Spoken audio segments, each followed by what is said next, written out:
उच्च सदन में मौजूद सांसदों की कुल संख्या की जब हम बात करते हैं तो 244 बिल पास कराने के लिए 163 वोटों की जरूरत है, यानी कि 2/3।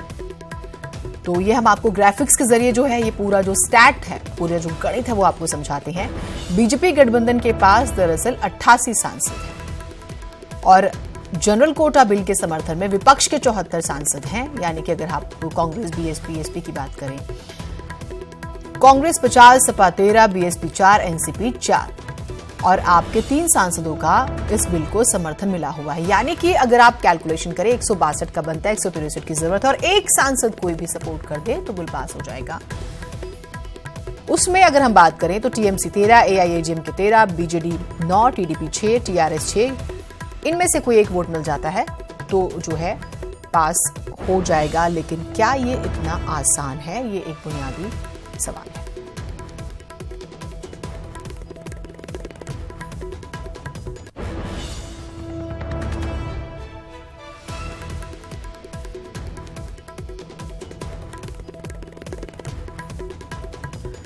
और इसी पर चर्चा के लिए हमारे साथ 2 मेहमान जुड़े हुए हैं, आप लोगों को रूबरू करा दें। सिद्धिश्री हमारे साथ प्रवक्ता कांग्रेस जो हैं वो जुड़ी हुई हैं और सुरेंद्र दुबे जी वरिष्ठ पत्रकार हमारे साथ जुड़े हुए हैं।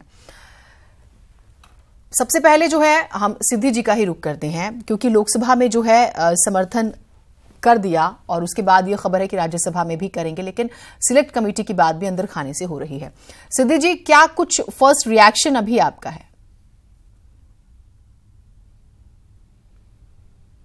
देखिए, हमारी कांग्रेस पार्टी और राहुल गांधी जी का ये पूरी तरह से कहना है कि जो भी गरीब हैं, किसी भी दल के हैं, समुदाय, कोई भी धर्म का है, समुदाय हैं, किसी भी क्षेत्र के हैं, इनको गरीबी के आधार पर, आर्थिक आधार पर आरक्षण मिलना चाहिए। हम उसका समर्थन करते हैं और हमने किया भी है अभी और आगे भी हम करेंगे, बशर्ते कि इसमें ये हो कि जो उनको दलित हैं, आदिवासी हैं, पिछड़े हैं, उनको जो संवैधानिक आरक्षण मिला है उसमें कोई छेड़छाड़ ना हो। नहीं, उसमें तो नहीं, वो तो क्लियर है। सिद्धि जी, जिनको रोजगार की, अगर हम अब आंकड़ों की बात करते हैं, 27% ओबीसी की बात होती है, 15% एससी और 7.5 यानी कि 7.5% जो है एसटी की बात होती है। 49.5% आपका हो जाता है और 10% ये एक्स्ट्रा है और ये वो लोग हैं जिसमें तमाम कम्युनिटीज के लोग आते हैं, इनको छोड़कर।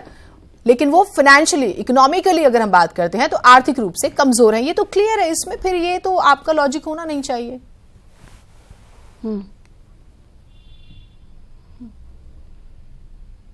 नहीं तो हम तो समर्थन कर रहे हैं और पूरी तरह से करे हैं।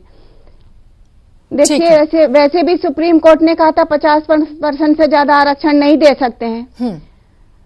अब 49.5% ये है। आगे जो भी कार्रवाई संवैधानिक रूप से, कानूनी रूप से जो प्रक्रिया भी आगे चलेगी, हम उसका समर्थन करेंगे और पूरी तरह से कहीं से भी अगर हमें राजनीतिक विरोध है, कुछ भी हो, लेकिन उन लोगों के लिए जिनके लिए रोजगार और ये कुछ भी आरक्षण दिया जा रहा है, हम उसका पूरी तरह समर्थन करेंगे। ठीक है, आपने सुप्रीम कोर्ट का जिक्र किया और सरकार जो है संविधान के अनुच्छेद 15 और 16 में संशोधन की बात कर रही है। हमारे साथ सुरेंद्र दुबे जी भी हैं। सुरेंद्र जी, आपने तो मंडल, अगर हम बात करें मंडल कमीशन का जिक्र करें, वीपी सिंह की गवर्नमेंट और अभी तक भी, आप किस तरह से इसे एनालिसिस कर रहे हैं?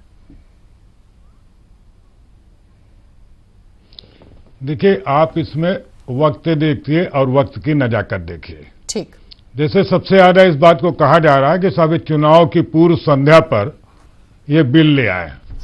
मैं कहता हूं यही इसका एक प्लस पॉइंट है।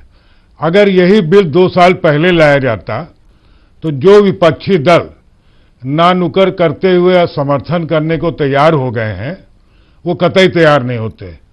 लेकिन अब चूंकि चुनाव सर पर है और पूरे देश भर में 25 से 30% जनरल कोटा के लोग हैं, जिसमें ब्राह्मण, ठाकुर, बनिया सारे लोग हैं। इतने बड़े वर्ग को नुकसान नाराज करने का जोखिम कोई भी पार्टी मोल नहीं ले सकती। ठीक, इसलिए देखिए, लोकसभा में कल देखिए, पहले थोड़ा लोगों ने विरोध किया। एसपी ने कहा कि नहीं, 40% ओबीसी का हो तब हम इसका समर्थन करेंगे। कुछ अन्य पार्टियों ने कहा, लेकिन उन्होंने जब देखा कि चुनाव सर पर हम अपनी बात कहते रह जाएंगे और 1-2 महीने बाद चुनाव की प्रक्रिया भी शुरू हो जाएगी, तो सारे लोगों ने शाम धीरे धीरे आते आते रात 8 मैं उसकी बहस पूरी सुन रहा था, रात 8 बजे से सारे सुर बदल गए और जो भी खड़ा हुआ उसने कहा कि नहीं हम इस बिल का समर्थन करते हैं और गरीबों को आरक्षण मिलना चाहिए। वो ऐसा लगा कि पहली बार इस देश में सारे नेता गरीबों के प्रति बड़े सेंसिटिव हो गए, जो नॉर्मली आरक्षण के नाम पर नहीं होते थे। अभी बात राज्यसभा की आप कर रही थी जी। राज्यसभा में 88 बीजेपी के पास है और लगभग इतने ही समझिए और मिलने हैं। कांग्रेस, सपा, बसपा सब मिला लेते हैं तो ऑलमोस्ट संख्या वही हो रही, 2-4 लोग हैं। और आप देखिएगा कि ये इससे ज्यादा लोग समर्थन करेंगे क्योंकि यहां भी उनकी वही मजबूरी है और विरोध के लिए वो लोग विरोध कर रहे हैं। एक सिलेक्ट कमेटी की बात उठाई जा रही। अब अगर सिलेक्ट कमेटी में सरकार भेज दे तो बिल तो लटक गया और जनता में मैसेज गया कि ये विपक्षी दल सवर्णों को आरक्षण नहीं देना चाहते।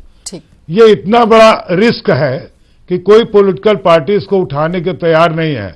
मैं कहता हूं जो होशियार खिलाड़ी होता है मौके पर ही गोल करता है। तो नरेंद्र मोदी ने मौके पर गोल किया, अब किसी के पास भागने की गुंजाइश नहीं है।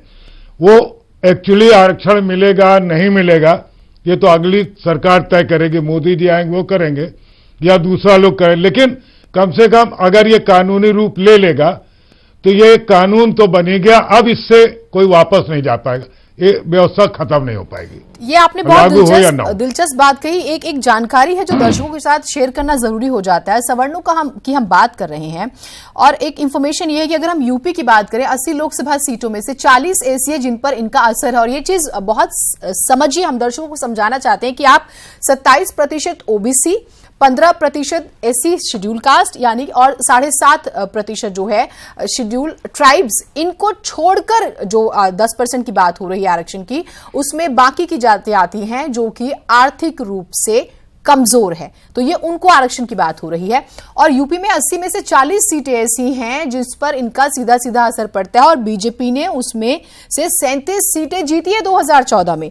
महाराष्ट्र की जब हम बात करते हैं तो 48 में से 25 सीटें ऐसी हैं जिस पर इनका असर पड़ता है और बीजेपी ने 10 सीटों पर जीत हासिल की थी। बिहार की बात करें तो 40 में से 20 सीटें ऐसी हैं जिस पर सवर्णों का दबदबा है और 10 सीटें बीजेपी ने जीती थी 2014 में। कर्नाटका की जब हम बात करते हैं तो 28 सीटों में से 15 सीटें ऐसी हैं जिस पर इनका असर पड़ता है और बीजेपी ने 10 सीटें जीती थी।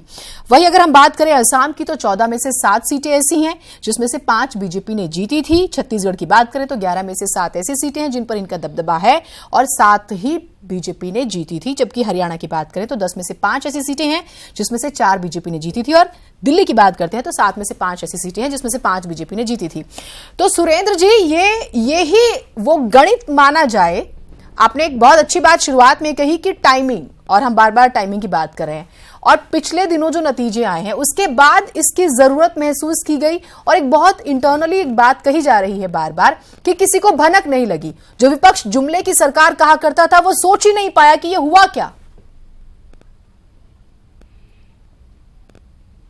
देखिए, जब मध्य प्रदेश, छत्तीसगढ़ और राजस्थान का जो चुनाव हुआ जिसमें बीजेपी हारी, तो जो आकलन किया गया वो बात सामने आई कि जो ऊंची जात के लोग हैं जो सामान्यतः बीजेपी के साथ समझे जाते थे, ठीक बात है, क्योंकि इधर आप देखें बीजेपी हर बात पर दलित वर्ग, ओबीसी, आदिवासी इन्हीं की बात करती थी। इनको साथ लाना है, इनका सम्मान बढ़ाना है, इनको आगे ले जाना है। तो जो सवर्ण जातियां थी उनको लगने लगा कि यार ये पार्टी जिसको हम वर्षों से अपनी पार्टी समझते थे ये हमको ठेंगा दिखा रही। और वो 3 राज्यों में परिणाम से ये बात बीजेपी के नेतृत्व को समझ में आ गई और तभी से इन्होंने ये कैलकुलेट करना शुरू किया कि हम अपने कोर वोट बैंक को कैसे अपनी ओर घसीटें। और ये बात ठीक है, लोगों को इसका पता नहीं चल पाया। देखिए, बिल कोई ऐसा तो है नहीं कि अचानक रात को समझ में आया और सुबह बिल बना दिया। उसकी एक पूरी प्रक्रिया होती, लॉ डिपार्टमेंट जाता है, नोटिंग होती, ड्राफ्टिंग होती। तो ये तो मैं कहूंगा विपक्ष सोया हुआ था, उसको ये भनक ही नहीं कि लगी कि कोई ऐसा बिल बनने जा रहा है। आप जो उसके प्रोविजंस देखिए जो कल आए सामने, उसमें पूरी तैयारी की गई है। उसमें आर्टिकल्स को संशोधित किया, कौन से सबसेक्शंस उसमें इंसर्ट करने पूरी व्यवस्था की गई क्योंकि संविधान संशोधन विधेयक है। तो पूरी तैयारी के साथ हुआ, तो मुझे लगता है हफ्ता 10 दिन से ये तैयारी निश्चित चल रही होगी। अब विपक्ष को क्यों नहीं पता लगा, ये उनकी अपनी समस्या। ठीक है, इसका जवाब दूसरी बात कहना चाहता हूं। हाँ जी, कि देखिए ये आरक्षण, बात पूरी कीजिएगा, बात पूरी कीजिएगा। जो ये आरक्षण की व्यवस्था की गई, हाँ, है तो एक पॉलिटिकल झुंझुना ही। क्योंकि देखिए अभी क्या है, हमारे देश में नौकरियों की स्थिति बड़ी खराब है और सरकारें नौकरी नहीं देना चाहती। एक इंप्रेशन ये हो गया सरकारों को कि ये सरकारी कर्मचारी काम नहीं करते।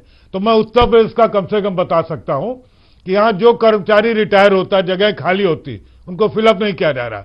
उन्हीं रिटायर्ड कर्मचारियों को जो पहले भी काम नहीं कर रहे थे, वो 50,000 पर काम कर रहा था, उसको 10,000 पर कॉन्ट्रैक्ट पर रीएम्प्लॉयमेंट कर दिया गया। तो नए लड़कों को तो नौकरी मिली नहीं, और वो जब 50,000 पर काम नहीं कर पा रहा था तो 10,000 पर क्या करेगा, या 50,000 में घूसखोरी कर रहा था तो 10,000 में और ज्यादा घूसखोरी करेगा। तो ये जो नौकरियां हैं, मुख्य ध्यान विपक्ष को ये देना चाहिए कि एक टाइम बाउंड ठीक है सुरेंद्र जी, इस पर भी बात करेंगे, लेकिन विपक्ष, आपने एक बात कही कि विपक्ष को भनक नहीं लगी और रातों रात तो होने वाली चीज नहीं थी, तो विपक्ष कहां सोया रह गया। इस पर जवाब लेंगे सिद्धिश्री जी से, और ये भी कि सिलेक्ट कमेटी की बात फिर क्यों आ रही है, और ये भी जानने की कोशिश करेंगे कि क्या वाकई ये सोए रह गए थे और इनके पास काट क्या है। कि जनरल कोटे की बात कर रहे हैं हम, 10% आरक्षण की, और उसका समर्थन क्या मजबूरी है विपक्ष की या फिर टाइमिंग कुछ ऐसे। सिद्धिश्री जी, आपसे मेरा यही सवाल है कि क्या ये वाकई मजबूरी हो गई समर्थन करना, क्योंकि लोकसभा में हुआ, राज्यसभा में अभी थोड़ा सा इंतजार करना होगा, लेकिन ये बात भी आ रही है सामने कि कांग्रेस जो है सिलेक्ट कमेटी की बात करे बार बार कि उनके पास भेजा जाए। देखिए, मजबूरी नहीं है। हम लोग ने भी 1991 में नरसिम्हा राव जी की जब सरकार थी तो ये 10% आरक्षण देने की बात की थी, लेकिन वो रिजेक्ट हो गया था 92 में। हमने अभी 2010 और 11 में कि आर्थिक रूप से गरीबों के आयोग का गठन भी किया था। तो ये हमारी कोई मजबूरी नहीं रही है। हम तो चाहते थे कि गरीबों को शिक्षा, रोजगार में समान अधिकार मिले, उनको विशेष प्रकार से सामाजिक न्याय मिले, सामाजिक स्तर उनका ऊंचा हो।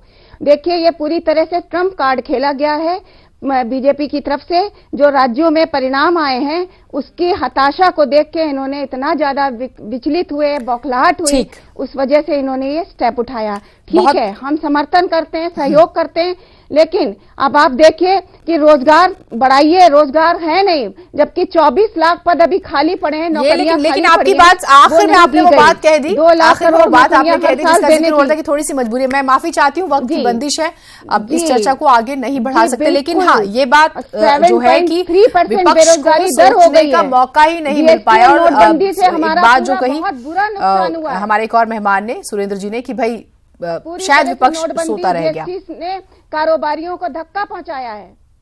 ये अब उनकी लीपा पोती है तो ठीक है, लेकिन हम समर्थन दे रहे हैं। ठीक है, आप समर्थन दे रहे हैं, बहुत शुक्रिया आप दोनों का, आप हमारे साथ जुड़े।